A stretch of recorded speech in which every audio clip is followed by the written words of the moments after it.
Merci, Monsieur le Président Ndiaye.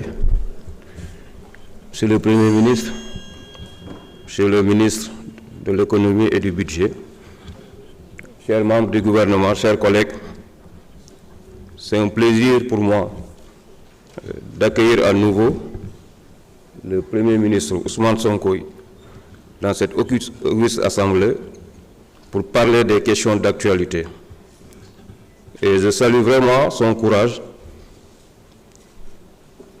de venir et de s'adresser aux Sénégalais, mais aussi saluer son courage pour avoir toujours à l'œil de dire la vérité, rien que la vérité et toute la vérité au peuple sénégalais. Monsieur le Premier ministre, récemment, le pays tout entier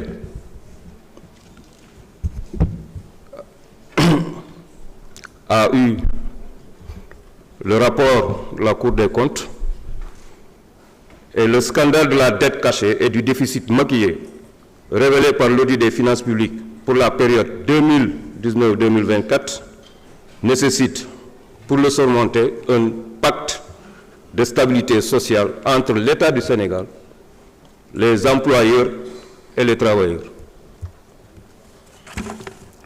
Mais paradoxalement, c'est en ce moment qu'on note un fort activisme syndical avec plusieurs mouvements de grève annoncés ou en cours dans les divers secteurs vitaux comme la santé et l'éducation. Le Sénégal a-t-il les moyens de rembourser sa dette politique sans austérité forte avec des conséquences sociales pour les populations, de surcroît les salariés? Comment comptez-vous apaiser le climat social et promouvoir la stabilité nécessaire au redressement de l'économie et sociale du pays? Je vous remercie de votre attention. Merci beaucoup, honorable. Monsieur le Premier ministre, vous avez la parole.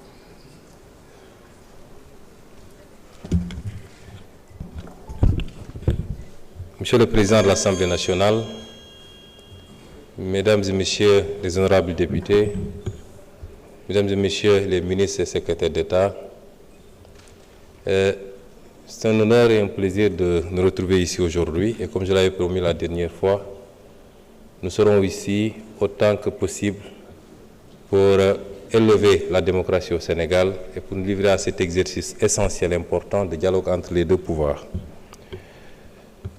La question qui a été posée par l'honorable député Diaïté découle de la publication d'un rapport dont le Sénégal tout entier et le monde tout entier ont pris connaissance. Un rapport qui, en amont, avait fait couler beaucoup d'encre, mais comme on dit, la vérité finit toujours par rattraper le mensonge et le dépasser. Et ce qui ressort de ce rapport est particulièrement catastrophique pour ce pays, particulièrement inquiétant et nécessite de la part de nous tous, citoyens sénégalais, un sursaut, un vrai sursaut. Et c'est pourquoi, dans la chronologie, il aurait été important de revenir d'abord sur les conclusions de ce rapport, pour mieux sensibiliser les Sénégalais. Je sais que le débat s'est instauré depuis quelques jours. Il a été intense et je crois comprendre que l'essentiel des Sénégalais aujourd'hui ont compris ce qui s'est passé dans ce pays, mais peut-être ne comprennent pas encore suffisamment ce que cela induit en termes de responsabilité de chacun d'entre nous. Dans ce pays qui est une démocratie, il est instauré la liberté d'association. Et parmi ces libertés, la liberté pour les travailleurs de s'organiser en syndicats pour défendre leurs intérêts matériels et moraux. Je suis suffisamment bien placé pour le savoir, puisque moi-même, j'ai été initiateur d'un syndicat que j'ai eu à diriger pendant 2 mandats. Et nous respectons fondamentalement ce droit que nous allons continuer à promouvoir, à encadrer et à enrichir. Parce que si les gens n'ont pas la possibilité d'exprimer leur frustration, de se battre pour l'amélioration de leurs conditions, dans un cadre normé et encadré, ils trouveront d'autres solutions pour le faire. Et c'est pourquoi la meilleure formule, c'est celle-là qui consiste à permettre aux travailleurs de s'organiser. Et en tant qu'État, nous sommes là pour écouter, dialoguer, discuter, encadrer, mais également trouver des solutions. Et nous y travaillons tous les jours. Je ne vais pas trop développer sur cet aspect parce que vous avez dû vous rendre compte qu'à la lecture du communiqué du Conseil du ministre d'avant-hier, nous avons retenu la date du 27 prochain pour lancer la première édition du dialogue social, avec comme objectif d'aboutir à un pacte de stabilité sur la base d'un dialogue franc, sincère et profond. Ce que j'entends par dialogue franc et sincère, c'est que nous, gouvernement, contrairement à ce qui s'est fait dans le passé, nous ne cacherons absolument rien aux Sénégalais. Tout sera mis sur la table. Et chaque Sénégalais pourra apprécier des capacités réelles de son État pour pouvoir asseoir en conséquence des revendications légitimes, mais également responsables. Parce que, rapporté à chacun d'entre nous, si je dois donner un exemple ou une illustration, borom kër gu ne la nga yor sa poos rek nga mën a jox sa njaboot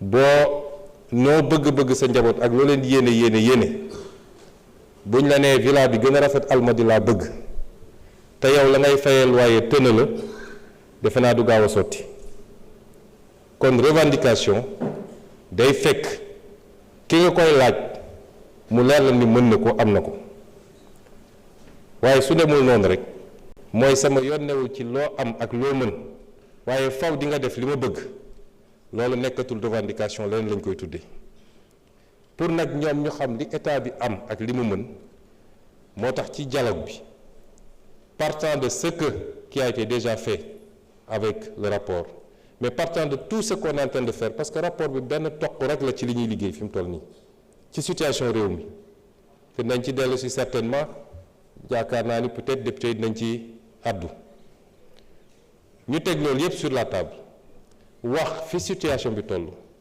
lan la ñu mën tey lan la ñu mën ëllëg ak lan la ñu war a mën a renvoyer ci ay délais yu gën a kawe loolu mooy suñu conception ci dialogue social et nous serons très flexibles ci lépp loo xam ne dafa laaj flexibilité mais nous serons fermes et intransigeants ci lépp loo xam ne jaaduwul yenuwul maana te réew mi mënu ko attanu ko je vous remercie. Merci beaucoup, Monsieur le Premier ministre. Honorable député Anta Dia, vous avez la parole.